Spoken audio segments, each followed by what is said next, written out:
नमस्कार. आपण ऐकत आहात वीर प्रताप मोहिते भाग 10. कॉपीराईट चैत्राली यमगर. संध्याकाळचा सोनेरी प्रकाश शहरावर पसरला होता. वीरने कार पार्कच्या बाहेर थांबवली. कार बंद होताच मागच्या सीटवरून एक आवाज आला. दादा, आलो का आपण? तो आवाज ऐकून वीरने आरशातून मागे पाहिले आणि गोड हसला. सीटवर उभी राहून कावेरी खिडकीतून बाहेर डोकत होती. तिचे छोटे केस क्लिपमधून सुटले होते, गाल गुलाबी झाले होते आणि डोळ्यात प्रचंड उत्सुकता दिसत होती. हातात तो टेडी होताच. हो ग, आलो. तो आता तिचा दरवाजा उघडत बोलतो तसं ती खाली उतरण्याआधीच आपले दोन्ही हात पुढे करते. उचल म्हणतच. मॅडम, तुम्ही आता चालू शकता, वीर मुद्दामून म्हणतो. नाही, मी बेबी आहे, ती ओठ फुगत म्हणते. अरे वा, घरात मोठी आणि बाहेर बेबी, तो तिच्या या वाक्यावर हसूनच म्हणतो. तशी ती आपली छोटीशी मान हलवते. वीर मग तिला उचलतो. तीही लगेच त्याच्या मानेला बिलगते. जणू आता तिचे जग सुरक्षित झालं. हा तसा तिचा पार्कचा पहिलाच अनुभव होता. समोर मोठा पार्क होता. झोपाळे, स्लाईड, फिरणारी मुलं, त्यांचे आईबाबा आणि हसण्याचे आवाज. कावेरी सगळं आपल्या इवलूइवलूशा डोळ्यांनी थक्क होऊन पाहत होती. दादा, इतकी मुलं? ती आता त्या मुलांना पाहतच बोलते.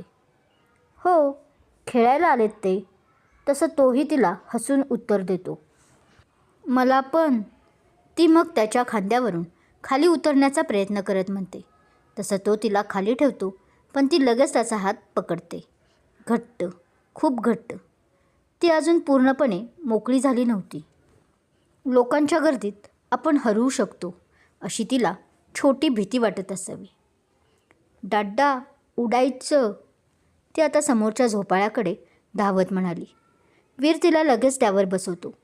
पहिला हलका झोका देतच असतो की ती मागे वळते. दादा, तू आहेस ना? ती निरागसपणे त्याला विचारते. मी कुठे जाणार? तोही मग तिला हसूनच उत्तर देतो. तशी ती हलकी हसते. आता तो तिला दुसरा झोका द्यायला लागतो. तिचं हसू मोठं होतं. मग वीर परत तिला तिसरा झोका देतो. तर आता ती आपले इवले इवले दोन्ही हात पसरवते. मी बर्ड आहे, ती इतक्या जोरात ओरडते की आसपासचे लोक तिच्या या निरागसतेपणावर हसू लागतात. वीर मात्र शांतपणे तिला पाहत असतो. त्याला जाणवत होतं, ही मुलगी फक्त खेळत नाही आहे, ती जगायला शिकते आहे. थोड्या वेळानं ती स्वतः उतरली, धावत स्लाईडकडे गेली, पण 2 पायऱ्या चढल्यावर थांबली. हळूच मागे वळून पाहिलं. वीर उभा होता, तिलाच पाहत. तसं ती लोभस हसली. मग धैर्याने वर चढली, स्लाईड करत खाली आली, सरळ त्याच्या मिठीत. पकडलं म्हणतच. आणि मी नसतं पकडलं तर? तो तिला म्हणतो. मग लागलं असतं ना मला? ती लगेच गंभीर होत बोलते. आणि मग नंतर तुलाच रडू आलं असतं दादा. तिचं बोलणं ऐकून आता वीरच्या चेहऱ्यावर स्मित आलं. ती आता त्याच्यावर पूर्ण विश्वास ठेवायला लागली होती. दुसरीकडे काही मुलं बॉल खेळत होती. तिला पाहून एक मुलगा तिच्याकडे बॉल घेऊन आला. खेळशील? आणि त्याने तिला तो बॉल दाखवतच विचारलं. कावेरीनं तसं आधी वीरकडे पाहिलं. तो होकारात मान हलवतो. मग ती हळूच बॉल ढकलते, पण बॉल परत जोरात आला. तशी ती घाबरली, धावत वीरकडे आली. दादा, त्याच्या पायाला मिठी मारतच म्हणाली. काही नाही, ते मित्र आहेत. तो खाली बसून आता तिची समजूत काढत म्हणाला. पण तरी ती त्याच्या मागे लपूनच पुन्हा खेळ पाहत राहिली. लहान मुलांचं जग असंच असतं ना. कधी ते एक पाऊल धैर्याचं उचलतात, तर कधी दुसरं सुरक्षितेकडे. तसंच तिच्यासोबत झालं होतं काही. जवळच एक बाबा आपल्या मुलीला सायकल शिकवत होता. सायकल चालवताना अचानक ती मुलगी पडली. ते तिचे बाबा लगेच धावत आले. त्यांनी तिला उचललं, सोबत सायकलही. तिच्या ड्रेसवरची धूळही त्या बाबांनी झटकली. ते दृश्य कावेरी खूप मन लावून पाहत होती, पण ती ते पाहताना शांतही झाली होती. दादा, अचानक तिने त्याला हाक मारली. वीर जस्ट मोबाईलमधील मेल्स चेक करत होता. तो खाली मान घालूनच बोलतो. त्याचं तिच्याकडे लक्ष नव्हते आत्ता. तुम्हाला सायकल शिकवणार? ती त्या बाबाला आणि त्या ताईला पाहतच म्हणते. हो, रोज शिकवणार. वीरने आता वर तिच्याकडे पाहिले. ती जिकडे पाहत आहे तिकडे पाहिले आणि त्याच्या चेहऱ्यावर मंद हसू आले.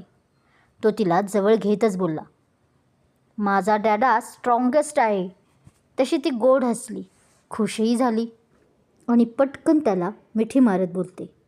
तिच्या अशा मिठीमुळे तो नकळत भावूक झाला. काही वेळाने ते आता अनाथाश्रमकडे जाण्यासाठी निघाले. पार्कच्या कोपऱ्यात एक आईस्क्रीम गाडी होती. ती गाडी लगेच ओळखते. दादा, आईस्क्रीम.